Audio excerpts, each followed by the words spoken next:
I stood in a packed Los Angeles courtroom as my husband was exposed for stealing everything from me, our money, our home, and my dignity, and that was the moment I finally won. My name is Rachel Johnson, and for 12 years, I believed I was living the life everyone envies. We lived in Los Angeles, in a quiet neighborhood where lawns were trimmed perfectly and smiles were practiced daily. I was married to a man everyone respected. Ethan was successful, charming, and confident, the kind of man people listened to when he spoke. He worked in real estate investment, and I trusted him completely. I supported him through long nights, skipped vacations so he could close deals, and handed over my inheritance when he said it would help us grow faster. That money came from my late mother. It was the last thing she ever left me. I was tired, but proud. I believed sacrifice meant love. I didn't know yet that I was financing my own destruction. The first crack appeared in a bank notification, a withdrawal I didn't recognize. When I asked Ethan, he smiled and said, "Just moving money around. You worry too much." The second crack was a phone call from a woman asking for him, using a tone that felt intimate, too intimate. Then came the letter, a foreclosure notice. I remember sitting on the kitchen floor, shaking, rereading it over and over, convinced it was a mistake. Our house, my house, was suddenly listed under an LLC I'd never heard of. That night, I confronted him. That night didn't explode the way I expected. There was no yelling at first, no slammed doors, just silence, so thick it felt like it was pressing against my chest. Ethan sat across from me at the kitchen table, scrolling on his phone like nothing in the world had changed, like my life wasn't actively falling apart in front of him. I asked him again about the bank withdrawals. This time, he sighed, annoyed, as if I were interrupting him. He told me I was emotional. He said stress was making me imagine things. Then he laughed softly and said, "You've never been good with numbers anyway." That laugh hurt more than any insult. I tried to explain how scared I was. My voice shook. I reminded him that the money mattered to me, that it was my mother's, that she trusted me with it. I told him I felt something was wrong. He leaned back in his chair and crossed his arms. That money was wasted sitting there, he said. I turned it into something useful. Something inside me cracked.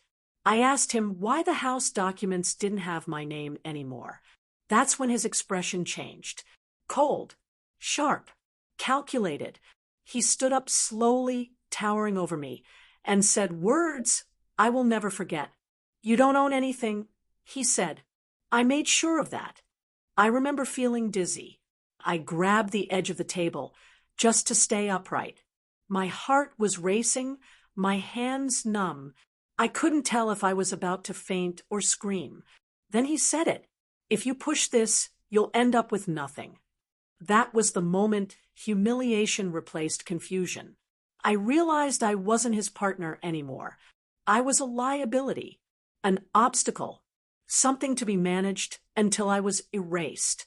When I went to bed that night, he didn't follow. I heard him laughing on the phone in the living room. A woman's voice echoed faintly through the hallway. I lay there staring at the ceiling, tears soaking into the pillow, wondering how I had become so invisible to the man who once promised to protect me. For the first time, the thought crossed my mind that I might lose everything. And for the first time, I understood that no one was coming to save me. He didn't deny it. He told me I wasn't smart enough to understand finances, that everything was legally his, that I should be grateful he let me live comfortably. That was when I learned the truth.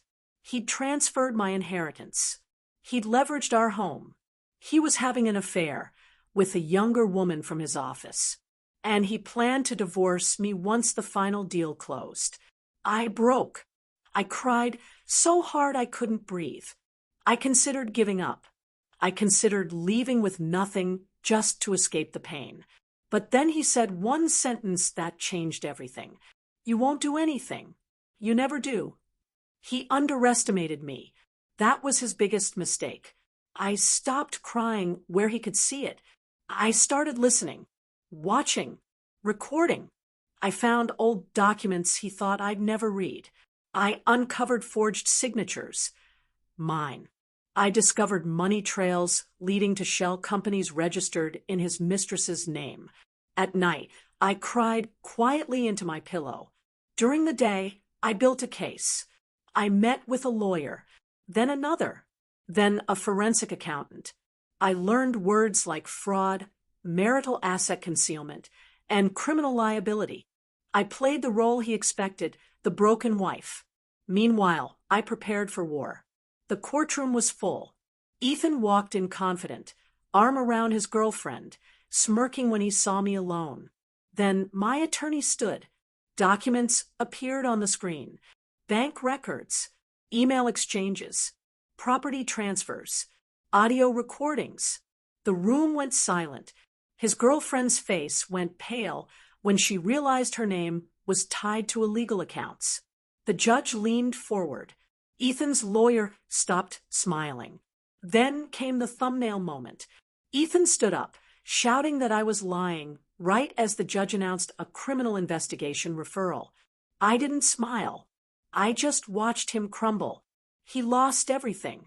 The properties, the money, his reputation. I got my inheritance back.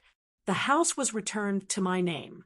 His mistress disappeared the moment the consequences arrived. I didn't celebrate. I breathed. I learned that silence is not weakness. Trust is powerful, but knowledge is armor. And revenge doesn't always look like anger. Sometimes it looks like justice. Before you go, I just want to say thank you for spending your time with this story and being part of this journey.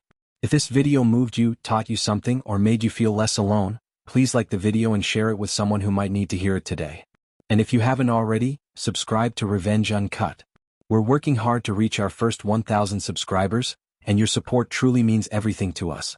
Every single subscription helps this channel grow and allows us to keep bringing you real, emotional, and powerful stories like this one. Most importantly, leave a comment below. Tell us what you felt, what stood out to you, or what this story meant to you. We genuinely read every single comment, and your words inspire us more than you know. Thank you for being here, thank you for your support, and thank you for being part of the Revenge Uncut family.